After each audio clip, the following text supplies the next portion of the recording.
Hepinize merhaba arkadaşlar. Uzun videolar ben de çekmek istiyorum ama hangi oyun videolarını çekeceğimi hiç bilmiyorum hiç. Yani hangi oyun videolarını çekeyim, ne oyun videolarını çekeyim, nasıl bir şeyler çekeyim hiç bilmiyorum. Yani bana tavsiyeleriniz, önerileriniz var mı? Ne gibi oyunlar oynayalım? Canlı yayınlarda ne oyunlar oynayalım? Mesela ilerleyen zamanlarda yeni oyunlar oynamak istiyorum. Veya eski oyunlardan mı devam edelim? VSC olur, World Soccer Champs, yani Brawl Stars olur, e-futbol olur.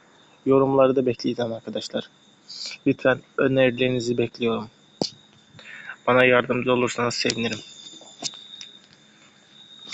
Yani ben de uzun videolar çekmek istiyorum. YouTube'da para kazanmaya atıp size hediyeler vermek istiyorum ama izlenmiyor. Videolar izlenmiyor.